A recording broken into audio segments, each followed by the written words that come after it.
Hey guys, Greg Alexander again today, and I want to do a little short three-part series. This will be part one today on the three biggest mistakes that fishermen make. Whether you're a bass fisherman, a saltwater fisherman, a trout fisherman, a crappie fisherman, it doesn't matter. Whatever type of fishing you're doing, these mistakes that you make will cost you fish in the long run. And so the sooner that you recognize these things and make the proper adjustments to fix them, the sooner you become a better fisherman. You put more fish in the boat, for whether just fishing for fun or for tournaments, or you're fishing for food or whatever it may be. So make sure that you hit that subscribe button so that you get alerts when the next two parts of the series come up, because this is going to be very important to whether or not you succeed in the future as a fisherman, or you stay stuck in a rut, which you know what they say a rut is. A rut is nothing but a grave with the ends kicked out. So you don't want to be in a rut. You want to get out of the rut. And part of getting out of this rut in fishing sometimes is understanding what's causing it. A lot of times what's causing it just as simple as understanding that, man, I'm just not quite doing the right thing for whatever reason. You may not even know why. So part one of the three biggest mistakes a fisherman make is this. It is picking or using the wrong equipment. Now understand that equipment is the foundation of fishing. You can have the best lure in the world, you can have the best spot in the world, the secret honey hole with all the biggest fish in it. But if you got the wrong equipment, you're not getting them in the boat. You're going to lose way too many fish, and you're going to basically just not succeed. You're going to get beat. So you have to have your equipment right. So when we're talking about equipment, we're talking about rod, reel, line, and hook. That's everything before you actually put the bait or the lure on the end of the line. Now I know, rods and reels and line and hooks are not as sexy as lures. A lot of people really think they like to watch videos on the lures, and I understand that. Lures are cool. Lures are fun. They're all different. They're shiny colors and all kinds of stuff. They look like, they're attractive to the eye. But all this other stuff has to be right first. So if your rod is wrong, and what I mean, how's it wrong? Well, I got a video on how to select rods right here, up here on the top of the screen, that'll go into a little bit more detail. But the rod needs to be properly sized to the technique that you're using. So if your rod is too stiff, or it's too limber, or it's too short, or it's too long, it can cause you fish. So it has to be properly sized to the situation that you're in. How do you select that rod? Well, you select that rod based on what you're fishing for and what kind of cover you're fishing in, or what distance you need casting, or how much leverage you need. And a too stiff rod is going to cause issues with you if you don't have proper line to withstand the stiffness of the rod. It's going to cause problems with you if you're dealing with smaller hooks, smaller lures with smaller hooks, that you'll literally tear the hooks out or pull the hooks out of the fish's mouth because the rod doesn't have enough action to counteract either the weight or the fight of the fish that you're after. If your rod's too short, you can't cast as far as you may need to cast. If your rod's too long, you may not have the dexterity or the motion to be able to flip, skip, pitch in tight quarters. So if it's too limber, then you may not be able to get the hook into a fish on a longer cast. So the rod needs to be properly sized. So check out my video on that.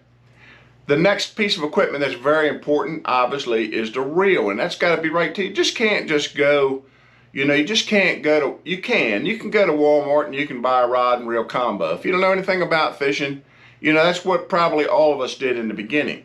But you don't want to stay in that place where you continue to use, a substandard piece of equipment to try to achieve better results. So you want to move past that. So the next thing is a reel. You know, I started with cheap reels and I have better reels now today. But, you know, even a cheap reel has to be, you know, properly sized. You know, if you have a reel where the gear ratio is too low, like for example, you went out and found a reel that you liked, you thought you liked, and it ended up having like a 3.8 or a 4.1 to 1 gear ratio. See, that reel was made specifically for slow or difficult retrieves, for like deep diving crankbaits or stuff that you're winding very slowly that has a lot of resistance in the water. And you bought this reel and you think, man, this is a nice reel, I got a good deal on it. And then you go out there and you try to throw a buzzbait on it. You can't even keep the buzzbait on top. You can't reel it fast enough with that slow reel to even keep the buzzbait on top. But yet then if you go out and you buy a 10.1 to 1 gear ratio reel and you're trying to wind a crankbait, you can't even wind it because it's so difficult to wind because you don't have the gear ratio there, or you're moving stuff way too fast on a regular basis if you're winding, that it's just not going to be effective for what you're trying to do. So also different reels are rated for different, you know, lines. If you take you know, a big heavy, you know, reel that holds 300 yards of 10-pound line, and you know you try to put 6-pound line on it, then you're going to have to put, you know, 1,000 yards of 6-pound line on that reel, which is just a big waste.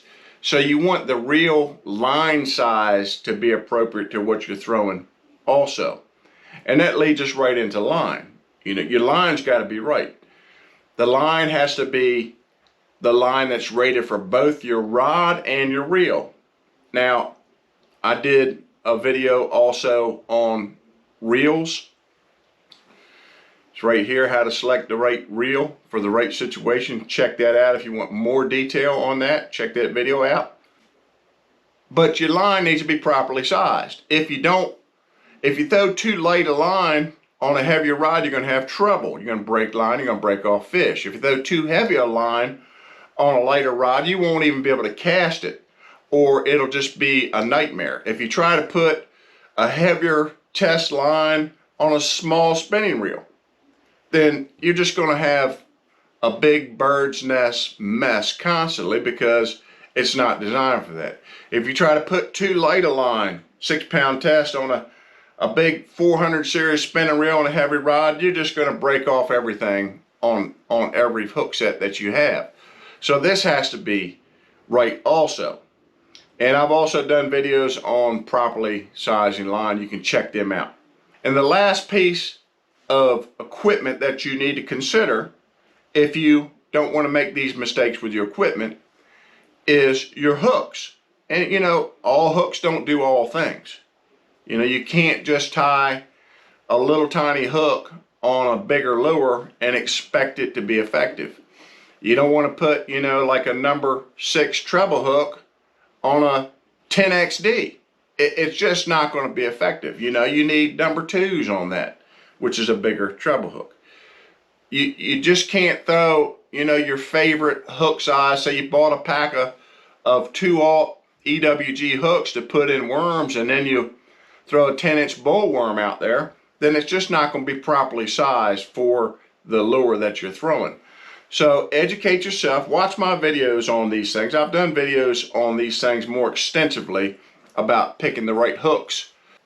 You pick a cheap hook. You know, years ago when I first started fishing, we didn't even have options on really good hooks. You know, pretty much every hook that you bought when I first started fishing, you know, you couldn't even scratch the back of your fingernail with the hook.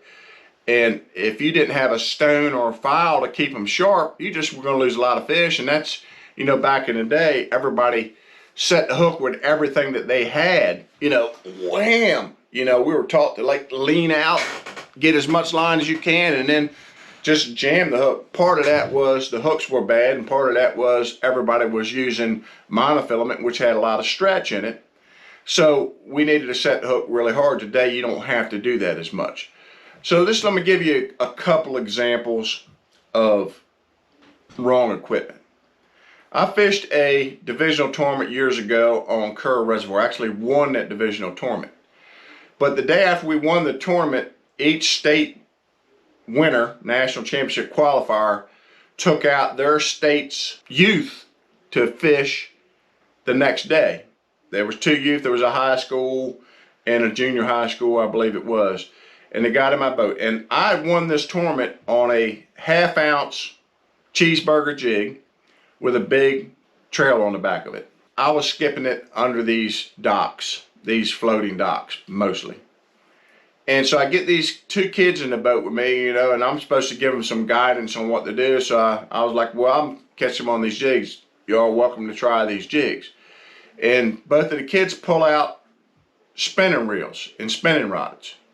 And that's all they had, spinning reels and spinning rods. And it's not their fault. They just hadn't learned how to throw bait casters effectively yet, and definitely not skip with bait casters. So basically these kids, they had the right lure. I just won the tournament on it.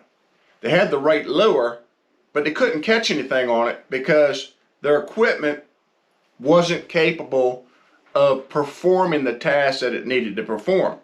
Because on these spinning reels and spinning rods, which were limber and smaller and lighter line, they just couldn't even skip the jig under these docks. It just basically just were pile driving it every time.